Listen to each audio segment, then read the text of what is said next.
ẹ̀yin èèyàn ilé ẹ káàbọ̀ sí Mashola Gist TV. Bí a ṣe gbọ́ o, àṣírí ti tú o. Èyí ni ohun tí ó pa Mohbad ìlérí olúwa ọmọ Aloba. Àbọ̀ ìwádìí ikú Mohbad ó jẹ́ kí a mọ̀ wípé wọ́n ní ó ṣeéṣe kó jẹ́ Ògùn ló gbòdì lára rẹ̀ tó fi kú.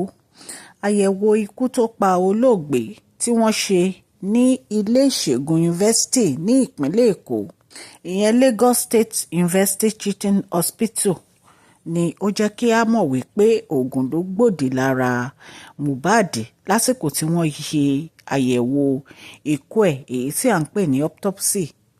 Ọjọ́ keje oṣù karùn-ún ọdún yìí ni wọ́n fi ìwádìí yìí lélẹ̀ tí wọ́n jẹ́ ká mọ̀ wípé Ògùn ló pa Mohbad.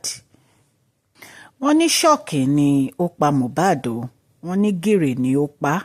Wọ́n ní oògùn tó lò ó ní ara rẹ̀ kọ̀ ó ní ó gbòdì sí ara rẹ̀ tí ó fi kú.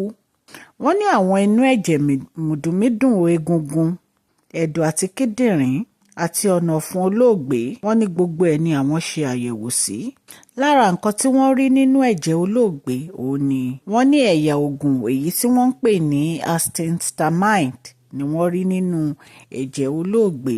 Wọ́n ní antihistamine yìí ni wọ́n fi máa ń tọ́jú àìsàn inú rírun, òtútù, kí àyè èèyàn máa kó sókè àti àwọn nǹkan tó máa ń ṣàdédé jáde sí èèyàn lára. Wọ́n ní bí oògùn ṣe wà lára kò lágbára lórí ẹ̀mí ẹ̀ tàbí èyí tó lè ṣekú pa.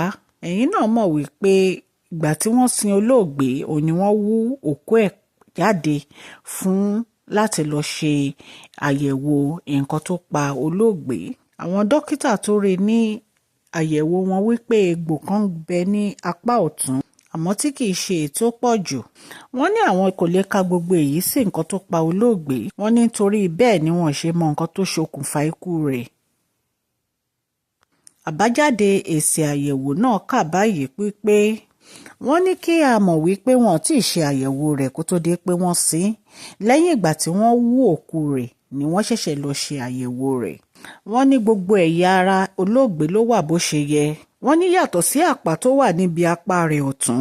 Wọ́n ní torí èyí ni ò ṣe sí ohun àrítọ́kasí kan tó pa Olóògbé. Wọ́n ní bákan náà ni àwọn gba nǹkan kan lára rẹ̀ láti mọ̀ wípé bóyá Ògùn ló gbòdì lára ẹ̀ àbí bóyá àṣìlò Ògùn tàbí májèlé tó jẹ nínú ilé rẹ̀ ló lè fa ikú òjijì yìí. Wọ́n ní àyẹ̀wò fìdí ẹ̀ múlẹ̀ pé wọ́n ní àwọn Ògùn kọ̀ọ̀kan wà tí wọ́n rí ní ara rẹ̀. Wọ́n ní ṣùgbọ́n Ògùn tí wọ́n rí lára rẹ̀ yìí kò lè gbẹ̀mí rẹ̀. Wọ́n ní nítorí pé tí wọ́n bá fẹ́ ṣe ìwádìí yìí ó yẹ kán gba ẹ̀jẹ̀ rẹ̀ lójú ẹsẹ̀ ni. Wọ́n ní ṣùgbọ́n èyí kò ṣeé ṣe nítorí pé wọ́n ti lọ sin kó tó di pé wọ́n tún wá wú jáde wípé wọn ò dẹ̀ lè gba ẹ̀jẹ̀ tí wọ́n ti sin mọ́.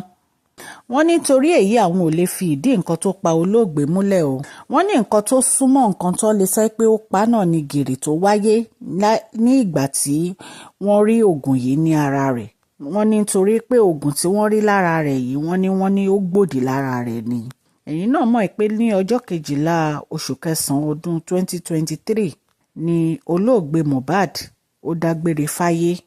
Ẹ̀yin náà mọ̀ wípé lẹ́yìn ìgbà tí ó kú ni àwọn ọlọ́pàá gbé ìgbésẹ̀ wípé kí wọ́n lọ wú òkú rẹ̀ jáde nítorí pé wọ́n fẹ́ tẹ̀síwájú láti mọ ohun tí ó ṣe ikú pa Olóògbé, tí wọ́n dẹ̀ lọ sí ibi tí wọ́n sin Olóògbé sí tí wọ́n lọ wú òkú rẹ̀ jáde. Bẹ́ẹ̀ náà ni wọ́n gbé àwọn ìgbìmọ̀ jáde láti máa ṣe ìwádìí ohun tí ó pa Olóògbé. Ìwádìí ló mú kí àwọn ìgbìmọ̀ ilé ẹjọ́ kan tán fìkàlẹ̀ sí ìlú Èkó láti máa ṣe ìwádìí ikú tó pa Olóògbé, èyí tí ìjọba gbé kalẹ̀ láti fọwọ́ sí ṣíṣe àyẹ̀wò ikú tó pa Olóògbé Mohbad. Àmọ́ tí gbogbo èsì àyẹ̀wò tí wọ́n ṣe kò rí ohun pàtó kan nawọ́ sí wípé òun ló ṣekú pa Mohbad. Wọn ò lè tọ́ka sí nǹkan pàtó pé nǹkan tó gbẹ̀mí Olóògbé ni. Nǹkan tí a gbọ́ tí wọ́n sọ ní ìsìn ni pé ó lè jẹ́ Ògùn ló gbòdì lára rẹ̀ tí gìrì fi pa. Nǹkan tá a gbọ́ nìyẹn láti iléeṣẹ́ Mashola Gist TV. Ọlọ́run á ran gbogbo wa lọ́wọ́, àmín.